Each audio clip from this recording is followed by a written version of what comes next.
नमस्कार दोस्तों, postal promotion online classes में एक बार फिर से आप सबका बहुत बहुत स्वागत है। जैसा कि आप लोग पिछली क्लास में पढ़ चुके हैं प्रोडक्ट एंड सर्विसेज का कुछ पार्ट। अब इसके बाद हम चर्चा करेंगे प्रोडक्ट एंड सर्विसेज का ही एक और पार्ट है आपका बैंकिंग एंड रेमिटेंस। ठीक है, बेसिकली बैंकिंग के बारे में तो सभी को कुछ ना कुछ देखिए जानकारी होगी। बैंकिंग क्या होता है, बैंक का क्या काम होता है।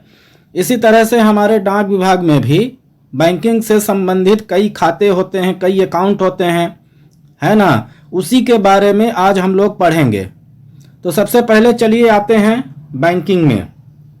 बैंकिंग की जानकारी आपको दिया जाएगा। तो post office saving scheme, post office में जो बचत खाते हैं उसके बारे में अभी चर्चा होगी। तो पहले नंबर पे आता है दोस्तों एसबी अकाउंट। एसबी अकाउंट का जैसे ही नाम आता है तो आपको जानकारी होगी कि एसबी अकाउंट में ही आपका पैसा आता है सैलरी का। एसबी अकाउंट में, किसी किसी का आईपीपीबी अकाउंट में, है ना।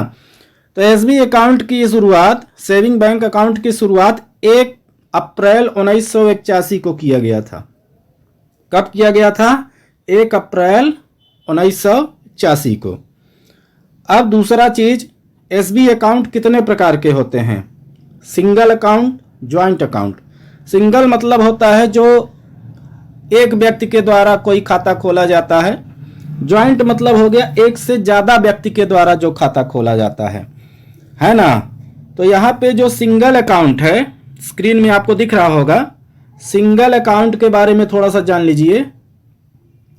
सिंगल अकाउंट एक अकेला व्यक्ति खोल सकता है।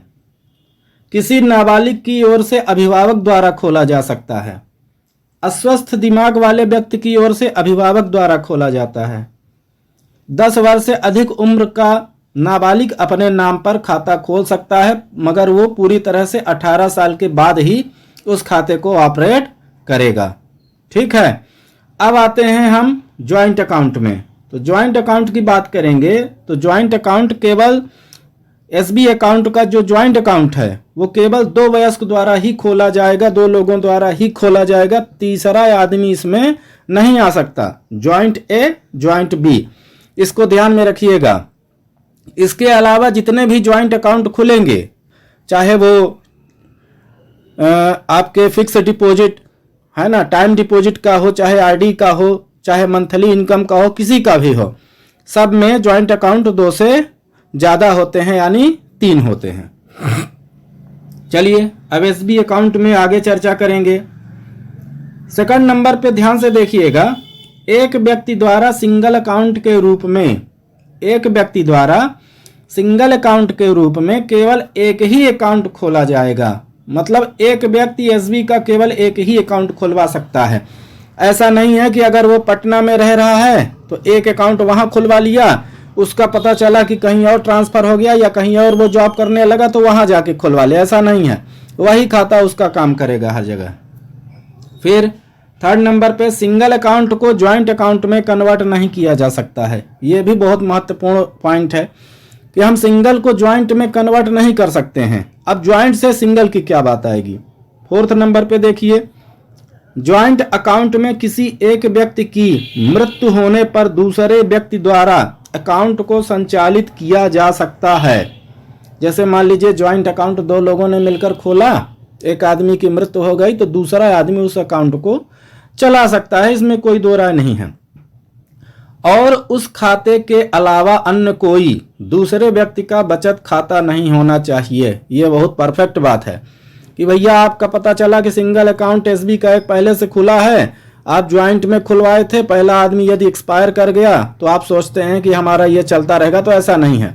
आपका खाता अगर सिंगल अकाउंट पहले से खुला हुआ है एसबी का, आपका ये खाता बंद कर दिया जाएगा। यदि नहीं खुला है तो ये खाता आप सुचारू रूप से चला सकते हैं। यही इसमें बात कही गई है। नया खाता खोलते समय नामांकन अनिवार्य है। भैया नामांकन मतलब होता है, नॉमिनी भी मान सकते हैं। नया खाता खोलेंगे, बिना नॉमिनी के खाता नहीं खुलेगा। ठीक है, इसीलिए नामांकन इसमें क्या है? अनिवार्य है। अब चलिए एसबी अकाउंट में हम बात करते हैं जमा की, जमा राशि की। तो डिपॉजिट या चाहे जमा, मिनिमम 500 रुपए से खाता खुलेगा। ये पॉइंट याद रखिएगा, ये आता है। एसबी अकाउंट मिनिमम कितने रुपए से खुलेगा? 500 रुपए से। एक भी रुपए कम होगा तो खाता नहीं खुलेगा। जमा करने की कोई सीमा नहीं है, आप इसमें कितना भी पैसा जमा कर सकते हैं। 500 से कम बैलेंस में निकासी नहीं होगी। यदि मान लीजिए आपके खाते में 450 आ गया, 300 आ गया, आप उस पैसे को एसबी अकाउंट से नहीं निकाल सकते हैं। तथा 500 से कम बैलेंस होने पर प्रतिवर्ष 50 रुपये एक्स्ट्रा चार्ज लगेगा। भैया 500 रुपया मेंटेन करके रखिएगा। 500 से अगर कम हो गया तो हर वर्ष आपको 50 रुपये उसका अलग से चार्ज देना पड़ेगा, है ना। तो उससे बचने के लिए 500 कम से कम मेंटेन करके रखिए। कई बैंकों में, बड़े बड़े बैंक जो हैं वो तो कोई 10,000, कोई 5,000, 1,000 कम से कम कंपलसरी होता है। तो उस हिसाब से तो पोस्ट ऑफिस में बहुत अच्छा है ना, 500 रुपये ही आपको रख रहे हैं। निकासी, निकासी यानी होता है विड्रावल। क्या होता है? विड्रावल। निकासी की अगर हम बात करें तो हाँ, निकासी मिनिमम 50 रुपए से होगी और 100 रुपए के मल्टीपल में, 10 रुपए के मल्टीपल में।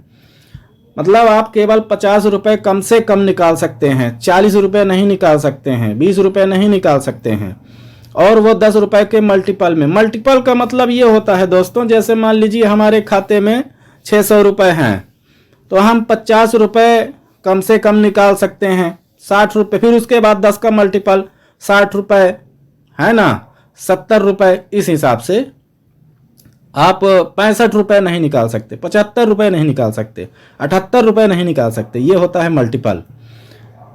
इंटरेस्ट की बात अगर करें, ब्याज की बात करें, तो एसबी अकाउंट में 4% का ब्याज दिया जाता है, जो बैंक से हमेशा ज़्यादा रहता है। आयकर अधिनियम 80C के तहत सभी बचत बैंक खाते से अर्जित 10,000 रुपये प्रतिवर्ष ब्याज को टैक्स योग्य आय में छूट दी गई है। इसका मतलब ये हुआ कि जैसे मान लीजिए कि आपके कई बचत खाते हो गए, आप आरडी भी खुलवा के रखे हैं, आप टीडी भी खुलवा के रखे हैं, एसबी अकाउंट का भी है, तो इस तरह से आप जो साल भर में ब्याज लेंगे तो 10,000 रुपये से ज़्यादा नहीं हो सकता। यदि 10,000 रुपये से ज़्यादा हो गया तो 80C आप टैक्स योग्य हो जाएंगे, आपको टैक्स भरना पड़ेगा, टीटीए कटेगा। ठीक है। अब चलिए आते हैं साइलेंट अकाउंट। साइलेंट अकाउंट यानी मौन खाता, सुस्त खाता। यदि लगातार 3 वर्षों तक खाते में कोई निकासी या जमा नहीं किया जाता है तो खाता अपने आप साइलेंट हो जाता है। यह भी इंपॉर्टेंट पॉइंट है, यहाँ से क्वेश्चन आते हैं। मैं देखिए पॉइंट में बताता जाऊंगा, आप उसको थोड़ा सा गंभीरता से लीजिएगा। जो प्रश्न कहाँ से बनते हैं, है ना, पेपर में, एग्जाम में कहाँ से प्रश्न आते हैं, यहीं से, इसी तरह के बनते हैं। यदि लगातार 3 वर्षों तक किसी खाते को आप ऑपरेट नहीं करेंगे, एसबी अकाउंट को, आपका खाता बंद हो जाएगा, फिर आपको चालू करवाना पड़ेगा, रिवाइवल करवाना पड़ेगा। तो 1-2 ठे जमा निकासी कर दीजिएगा। ठीक है। चलिए, अधिकतम 4 व्यक्तियों को नॉमिनेट किया जा सकता है। ये इंपॉर्टेंट पॉइंट है ये भी, कि एसबी अकाउंट में अधिकतम 4 व्यक्तियों को नॉमिनेट किया जा सकता है। पहले व्यक्ति का नॉमिनेशन फ्री रहता है, बाद में सब्सिक्वेंट नॉमिनी पर 50 रुपये अलग से फी पेमेंट करना पड़ेगा। नॉमिनेशन में आप 4 व्यक्तियों को डाल सकते हैं। ठीक, पहले व्यक्ति का नॉमिनेशन फ्री रहेगा, कोई चार्ज नहीं लगेगा खाता खुलते समय। बाद में यदि आप और नॉमिनी ऐड करते हैं तो पर नॉमिनी पे 50 रुपये अलग से चार्ज लगेगा और अधिकतम 4 नॉमिनी हो सकते हैं। एसबी अकाउंट केवल कैश में ही खोला जाता है, इसको आप चेक और डीटी ड्राफ्ट ये सबसे नहीं खोल सकते हैं। अब एसबी अकाउंट में कौन कौन सी सुविधाएं हैं उसकी चर्चा करते हैं। तो दोस्तों, एसबी अकाउंट में कौन कौन सी सुविधा है? आपको चेकबुक मिलेगा, आप एटीएम कार्ड ले सकते हैं, ई बैंकिंग, मोबाइल बैंकिंग की सेवा ले सकते हैं, आधार सीडिंग करवा सकते हैं।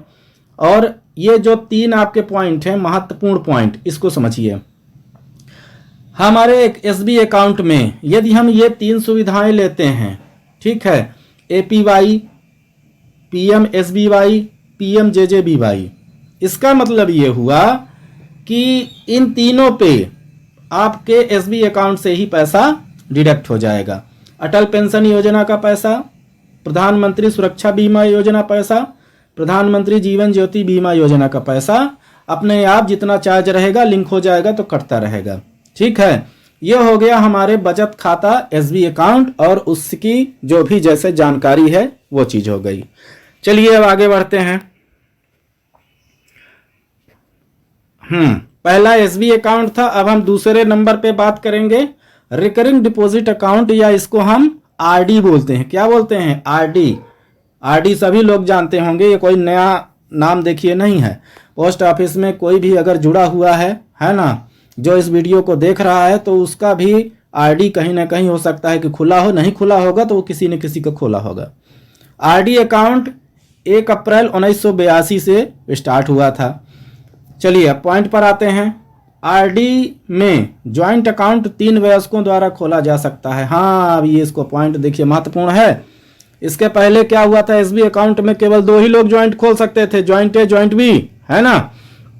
आरडी अकाउंट में 3 वयस्कों द्वारा ज्वाइंट खाता खोला जा सकता है, ये महत्वपूर्ण पॉइंट है।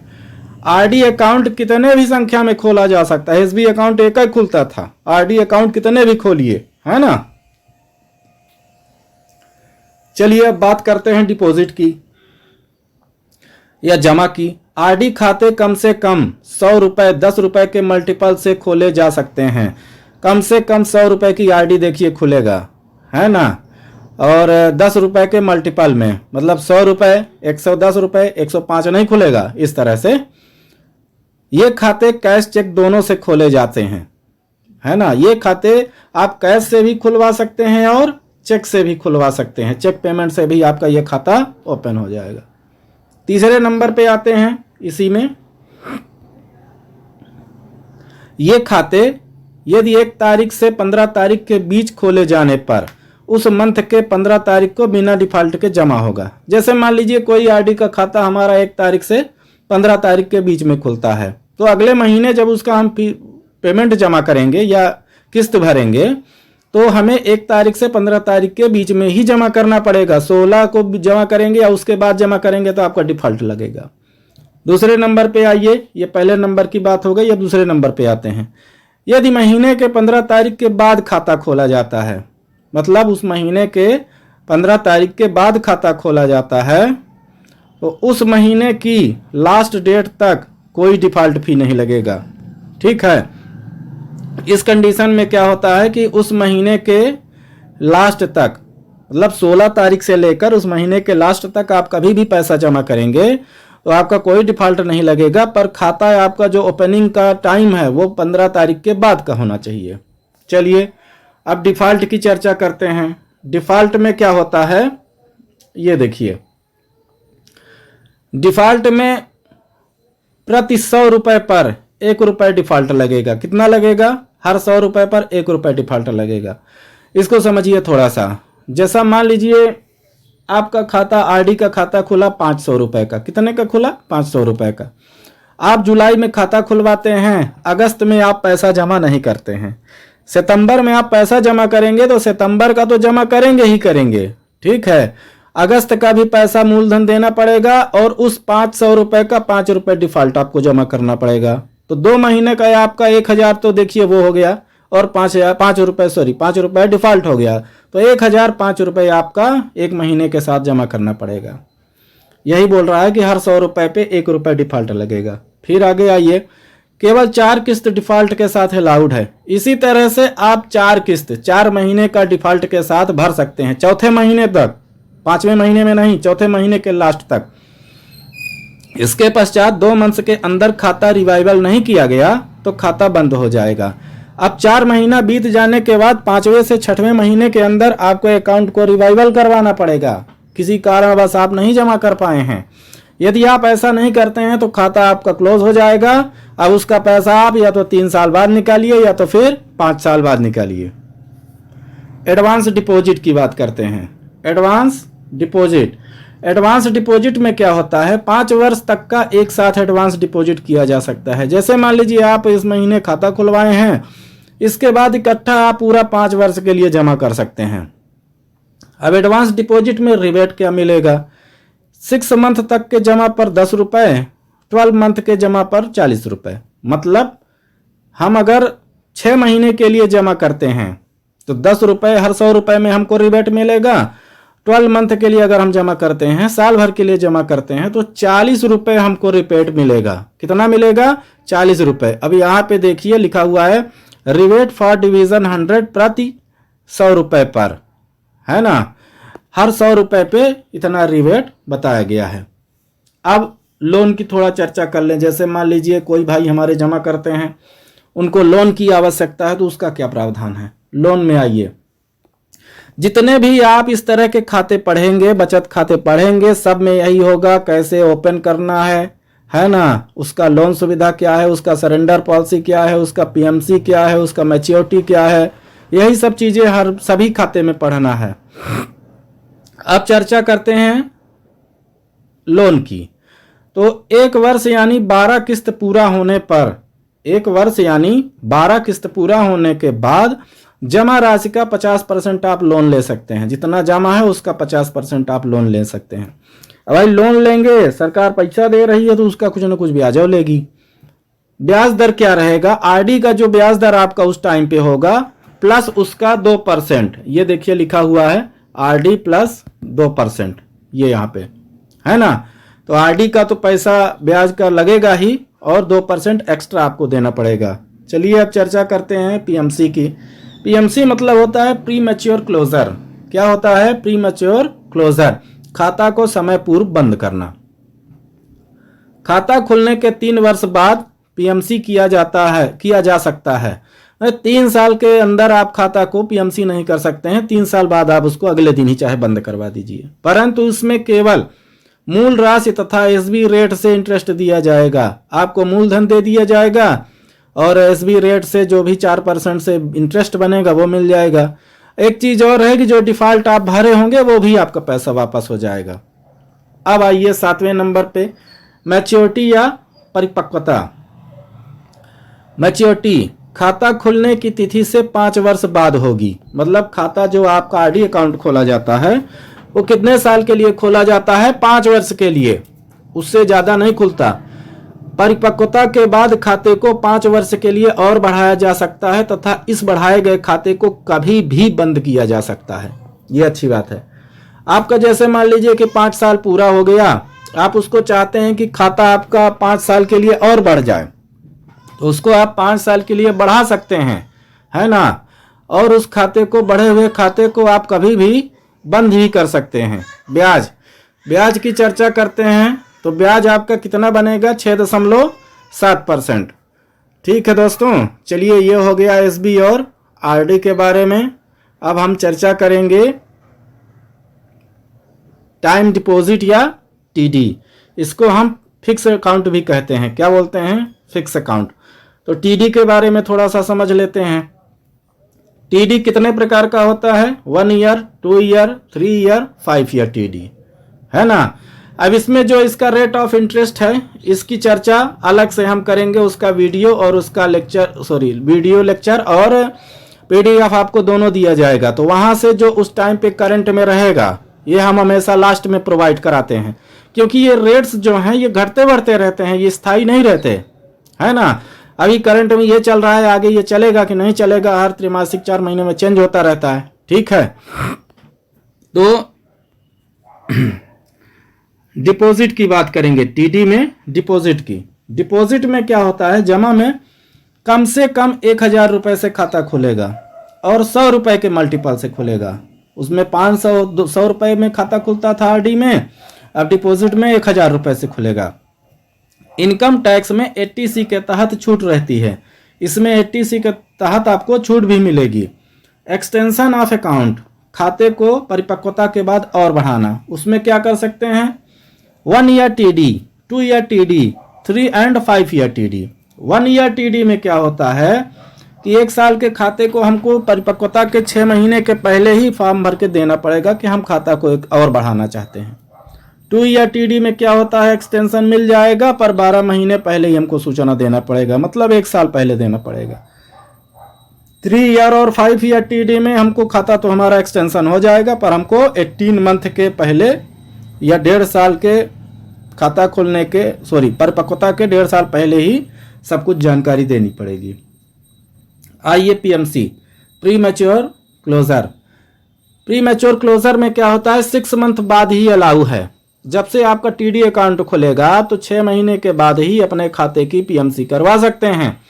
6 मंथ बाद या 1 साल पहले की पीएमसी करने पर पीओएसबी रेट ब्याज दर दिया जाएगा, मतलब 4% ब्याज दर दिया जाएगा। तो उम्मीद करते हैं कि आप लोग अभी भी टीडी करिए तो कम से कम 1 साल उसको चलाइए। 6 महीने बाद 1 साल पहले मत बंद कराइए, नहीं तो 4% का ब्याज मिलेगा, कोई काम का नहीं रहेगा। अब दूसरे नंबर पे आते हैं, टीडी अकाउंट की पीएमसी करवाने पर 2 ईयर, 3 ईयर, 5 ईयर टीडी की ब्याज दर निर्धारित रेट से 2% कम दिया जाएगा। जैसे मान लीजिए कि 1 साल बाद टीडी अकाउंट की हमको पीएमसी करवाना है, तो 1 साल बाद उसी टीडी अकाउंट का पीएमसी होगा जो 2 साल के लिए, 3 साल के लिए और 5 साल के लिए खोला गया होगा। ठीक है, तो उसको अगर हम समय से पूर्व बंद करवाते हैं तो आपका निर्धारित रेट से 2% कम करके देंगे। जो पेमेंट होगा, मूलधन तो मूलधन होगा। जैसे मान लीजिए करंट में 2 साल, 3 साल, 5 साल के लिए टीडी का पेमेंट है, ब्याज दर है 7%। तो यदि आप 1 साल बाद पीएमसी करवाते हैं या इस तीनों टाइम के पहले पीएमसी करवाते हैं तो आपको 2% कम ब्याज दर दिया जाएगा। ठीक है। टीडी खाते की गिरवी, टीडी खाते को हम गिरवी भी रख सकते हैं। कहाँ पे रख सकते हैं? भारत के राष्ट्रपति या राज्य के राज्यपाल को, आरबीआई अनुसूचित बैंक सहकारी समिति सहकारी बैंक को, निगम सार्वजनिक या निजी, सरकारी कंपनी या स्थानीय प्राधिकरण को, आवास वित्त कंपनी इत्यादि को। ठीक है, तो ये हो गया मित्रों टीडी के बारे में। अब देखिए, हमको ज्यादा कचरा नहीं पड़ना है। आप पहले एक बार अपने दिमाग में बिठाइए कि क्या चीजें कहाँ से होती हैं, कैसे हमको याद करना है। ये तरीका, वो पैटर्न आप पकड़िए। बाकी जो भी जानकारी है इसका आप और अच्छे से पढ़ना चाहते हैं तो हम उसमें और एक्स्ट्रा चीज आपको बताएंगे। पहले ये बेसिक चीजें हैं, है ना, जहां से क्वेश्चन पूछे जाते हैं उसको समझिए। फिर इसके बाद जब आप दोबारा रिवीजन करेंगे तो वहां से आपका पूरा क्लियर हो जाएगा। फिर पेपर कहीं से भी क्वेश्चन आए आपसे बन जाएगा। अब हम चलते हैं मंथली इनकम अकाउंट स्कीम। कुछ लोग ये सोचते हैं कि भैया हमको हर महीने ब्याज मिले, हम फिक्स तो कर देंगे, ऑफिस में आते हैं फिक्स तो कर देंगे, पर हमको हर महीने ब्याज चाहिए, खर्चा पानी उसी से चलेगा, है ना। इसको बोलते हैं बचत मासिक आय खाता, हर महीने बचत खाता। इसका जो ब्याज दर है वो एक साथ हम चर्चा करेंगे बाद में। ठीक है। MIS खाता मिनिमम 1000 रुपए से 1000 के मल्टीपल में खोला जाएगा। ये बहुत इंपॉर्टेंट पॉइंट है, यहां से सवाल आते हैं। MIS खाता कम से कम आपका 1000 से खुलेगा, 1000 के मल्टीपल में, मतलब 1000 का खुल गया, ठीक है, 1500 का नहीं खुलेगा, 1800 का नहीं खुलेगा, 1700 का नहीं खुलेगा, 2000 का खुलेगा। ये होता है मल्टीपल। ये भी महत्वपूर्ण पॉइंट है। 3rd नंबर का MIS सिंगल और ज्वाइंट। सिंगल MIS में आप मैक्सिमम 9 लाख रुपए जमा कर सकते हैं, 9 लाख रुपए का ब्याज आप लेते रहिए। ज्वाइंट अकाउंट में आप 15 लाख रुपए दोनों लोग मिलकर जमा कर सकते हैं और दोनों लोगों का आधा आधा पार्टनरशिप माना जाएगा, ये भी ध्यान में रखिएगा। तो MIS में सिंगल में 9 लाख, ज्वाइंट में 15 लाख। ठीक है, उम्मीद है चीजें आपके समझ में आ रही होंगी। अब आते हैं 4th नंबर पे। 4th नंबर पे क्या है? ब्याज हर महीने स्वतः ही खाता धारक के SB खाते में आ जाएगा। इसमें कुछ करने की जरूरत नहीं है, आपका ब्याज आपके SB अकाउंट में आ जाएगा, आप जाइए अपना पैसा निकाल सकते हैं। MIS खाता 5 वर्ष के लिए खोला जाता है, ये थोड़ा सा इंपॉर्टेंट है। MIS कितने साल के लिए खोला जाता है? 5 वर्ष के लिए। तो ये अभी तक जो पढ़े हैं हम लोग दोस्तों, RD, TD और MIS, ये तीनों लगभग एक ही तरह के हैं। क्यों एक ही तरह के हैं? तीनों 5 वर्ष के लिए खोले जा रहे हैं अधिकतम। ठीक है। अब आते हैं पीएमसी। भाई खाता खोले हैं, मान लीजिए किसी को जरूरत पड़ गई पीएमसी की, पहले ही हमें बंद करना हुआ। पीएमसी में चर्चा करेंगे, कम से कम 1 वर्ष बाद ही पीएमसी होगा। कम से कम 1 वर्ष बाद ही पीएमसी होगा। 1 वर्ष से 3 वर्ष पहले बंद करने पर 2% मूलधन से काट लिया जाएगा। इसलिए प्रयास करिए कि खाता खुला है तो वो लास्ट तक चले, 5 साल तक। फिर तीसरे नंबर पे 3 वर्ष बाद से मैच्योरिटी यानी 5 वर्ष पहले खाता बंद करने पर मूलधन से 1% काट लिया जाएगा। इसमें बहुत घाटा लगेगा बीच में बंद करिएगा तो, इसलिए बंद मत करिएगा, है ना भाई। 1 साल के पहले तो पीएमसी नहीं होगा, 1 साल से 3 वर्ष के पहले बंद करेंगे तो 2% काट लेंगे, 3 वर्ष बाद से 5 वर्ष पहले करेंगे तो 1% काट लेंगे। इसलिए इसको पीएमसी मत करवाइएगा, जब खुलेगा तो फिर उसको चलने दीजिएगा। अब आते हैं, चर्चा करते हैं पब्लिक प्रोविडेंट फंड, जिसको बोलते हैं हम पीपीएफ अकाउंट या भविष्य खाता निधि। भविष्य खाता निधि इसको भी हम बोलते हैं, ठीक है। इसकी चर्चा करते हैं। ब्याज दर वही है, एक साथ चलेगा। पीपीएफ 15 वर्ष के लिए खोला जाता है। अभी तक मैक्सिमम देखिए 5 वर्ष तक के लिए पढ़े थे। अब पीपीएफ अकाउंट जो होता है वो थोड़ा सा लॉन्ग टाइम के लिए होता है, 15 वर्ष के लिए खोला जाता है तथा 1 वर्ष में या प्रत्येक फाइनेंशियल ईयर में मैक्सिमम 1.5 लाख रुपए तक जमा कर सकते हैं, है ना। पीपीएफ खाता 15 वर्ष के लिए खोला जाएगा और मैक्सिमम आप इसमें 1.5 लाख रुपए तक जमा कर सकते हैं, जो कि सुकन्या का रेट है। सुकन्या में भी, एसएसए में भी 1.5 लाख रुपए जमा होता है। यह खाता कम से कम 500 रुपए से खुलेगा और 50 रुपए के मल्टीपल में। इसका मतलब एसबी वाला रेट चलेगा, बचत खाता वाला जो 1 नंबर में पढ़े थे वो चलेगा। पीपीएफ में 80C के तहत छूट है ना, इसमें भी छूट का प्रावधान है टैक्स में। फिर एक फाइनेंशियल ईयर में यदि 500 जमा नहीं किया गया तो खाता बंद कर दिया जाएगा। या अगर खाता खुलवाते हैं आप तो साल भर में कम से कम 500 रुपए जमा करिएगा, नहीं करेंगे बंद हो जाएगा। पीपीएफ खाता कभी भी ज्वाइंट नहीं खोला जा सकता है, इस पे जोर दीजिए। पीपीएफ खाता कभी भी ज्वाइंट में नहीं खोला जा सकता है। ये ऐसा खाता है जो ज्वाइंट में नहीं खुलता है, यही सिंगल में खुलता है, ठीक है ना। इसको ध्यान में रखिएगा, ये पूछा जाता है। लोन, खाता खुलने के प्रत्येक 3rd ईयर और 6th ईयर में जमा राशि का 25% लोन लिया जा सकता है। मतलब तीसरे साल और 6वें साल में, 15 साल में, तीसरे साल और 6वें साल में प्रत्येक 3 साल पूरा होने पर, 6 साल पूरा होने पर आप जमा राशि का 25% लोन ले सकते हैं। कितना ले सकते हैं लोन? 25% का। एक्सटेंशन की बात करें तो ये महत्वपूर्ण पॉइंट है। एक्सटेंशन यानी परिपक्वता के बाद खाता को बढ़ाना। यदि 15 साल, जैसे मान लीजिए हमारा 15 वर्ष खाता खोलने का पूरा हो गया, तो हम उसको मैच्योरिटी होने पर 5 साल के लिए और बढ़ा सकते हैं। तो इसका एक्सटेंशन पीरियड कितना है? 5 वर्ष का है। ये कई बार पूछा जा चुका है। खाता का पीएमसी 5 वर्ष बाद किया जा सकता है, वो भी विशेष परिस्थितियों में, है ना। पीएमसी सबसे पहले नहीं कराना, किसी चीज की देखिए पीएमसी जरूरत ना हो तो नहीं कराना चाहिए, बहुत सोच समझ के खाता खुलवाना चाहिए। खाता का पीएमसी 5 वर्ष बाद किया जा सकता है, वो भी विशेष परिस्थितियों में।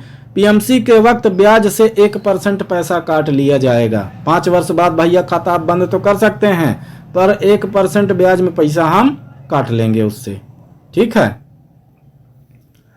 आइए, सीनियर सिटीजन सेविंग स्कीम मतलब SCSS, वरिष्ठ नागरिक बचत योजना, वरिष्ठ नागरिक बचत योजना। इसमें क्या होता है? ब्याज दर की वही चर्चा रहेगी, है ना। खाता 5 वर्ष के लिए खोला जाता है। कितने वर्ष के लिए खोला जाता है? 5 वर्ष के लिए। अभी तक जो पढ़े हैं, है ना, तो पीपीएफ के अलावा जितने भी खाते आप पढ़े हैं ज्यादातर वो 5 वर्ष के लिए ही खोले गए हैं। कौन खोल सकता है? Who can open account? कौन कौन खोल सकते हैं? ये महत्वपूर्ण है। 60 वर्ष से अधिक आयु का व्यक्ति। देखिए, वरिष्ठ नागरिक मतलब जो सियाने लोग हैं, नाम ही उसका वही है। तो 60 वर्ष से अधिक वाला कोई भी सिविलियन आदमी हो सकता है ना। 55 से 60 साल वाला सेवानिवृत्त जो सरकारी कर्मचारी से बाहर हो गया हो, रिटायर्ड सिविलियन। 50 से 60 साल वाला रिटायर्ड डिफेंस रक्षा कर्मचारी। ये तीनों लोग खाते को खोल सकते हैं। सब भी 60 साल के अंदर ही इनकी, 60 साल ही इनकी उम्र होनी चाहिए, है ना। जमा में आइए, जमा की अगर हम बात करें तो मिनिमम 1000 रुपए से खाता खुलेगा। ये भी एक तरह से देखिए फिक्स टाइप का ही होता है ना। मिनिमम 1000 रुपए से खाता खुलेगा, 1000 के मल्टीपल में, और मैक्सिमम 30 लाख तक का आप खाता खोल सकते हैं। कितने तक का? 30 लाख तक का जमा कर सकते हैं। ठीक है, अब आइए ब्याज की गणना करेंगे। ब्याज जमा की तारीख से पहला 31 मार्च, 30 जून, 30 सितंबर, 31 दिसंबर तक लागू होगा, है ना, हर 3 महीने में।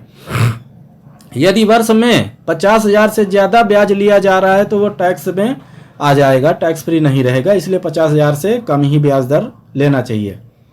पीएमसी की बात करें, 1 वर्ष बाद, 1 वर्ष पहले बंद करने पर कोई ब्याज नहीं दिया जाएगा। देखिए पीएमसी जो होगा वो 1 वर्ष बाद ही होगा। 1 वर्ष के पहले बंद करने पर कोई ब्याज दर नहीं दिया जाएगा तथा दिया गया ब्याज मूलधन से काट लिया जाएगा। और जो अगर ब्याज दिया भी गया है ना, उसको मूलधन से काट लिया जाएगा। यदि 1 वर्ष के बाद या 2 वर्ष पहले पीएमसी करवाते हैं सीनियर सिटीजन की तो 1.5% मूलधन से कटेगा। यदि 2 वर्ष बाद परंतु 5 वर्ष के पहले करवाते हैं पीएमसी तो सीनियर सिटीजन में 1% मूलधन से काट लिया जाएगा, है ना। चलिए अब बात करते हैं एक्सटेंशन की। किसकी बात करते हैं? एक्सटेंशन की। 3 वर्ष के लिए खाता मैच्योरिटी के बाद बढ़ाया जा सकता है। एक्सटेंशन जैसे मान लीजिए कि 5 साल के लिए खाता आपका खोल दिए, आप उसको बढ़ाना चाहें उसी अकाउंट को तो 3 वर्ष के लिए आप और बढ़ा सकते हैं, परंतु खाता बंद होने के 1 वर्ष पहले ही आवेदन देना पड़ेगा। 1 वर्ष पहले आपको डाक विभाग में जाकर पोस्ट ऑफिस में जहाँ पे आपका खाता है वहाँ पे सूचना देना पड़ेगा कि सर हम इनको इस खाते को 3 वर्ष के लिए और बढ़वा सकते हैं, तभी बढ़ेगा, है ना। ये एक्सटेंशन की बात हो गई। तो ये हमारा हो गया दोस्तों, कुछ हमारे बचत खाते के बारे में जानकारी हो गई। इसको पीडीएफ को ध्यान से पढ़िएगा, वीडियो समझ में ना आए तो उसको थोड़ा सा बार बार देखिएगा। फिर भी नहीं समझ में आता तो आप हमको कमेंट बॉक्स में लिखिए, हम वहां से आपको पूरी जानकारी देंगे, है ना। उम्मीद है कि आपको ये चैप्टर बहुत अच्छा लगेगा या बहुत अच्छा लगा होगा। तो आपसे एक निवेदन है कि इसको ज़्यादा से ज़्यादा लोगों को शेयर करिए, लाइक करिए, सब्सक्राइब करिए, जिससे आपको नया सूचना, नया जानकारी, नया वीडियो डालें तो हम आपको सूचना मिल जाए, है ना। और ये क्लास हमारी पूरी तरह से देखिए दोस्तों एकदम फ्री के बराबर है, ठीक है। इसलिए इसको हर सुविधा को, इस सुविधा को आपको समझ में आता है तो अपने मित्रों को बताइए और ज़्यादा से ज़्यादा इसमें जुड़िए, जिससे सभी लोगों को इसका लाभ हो सके। बहुत बहुत धन्यवाद।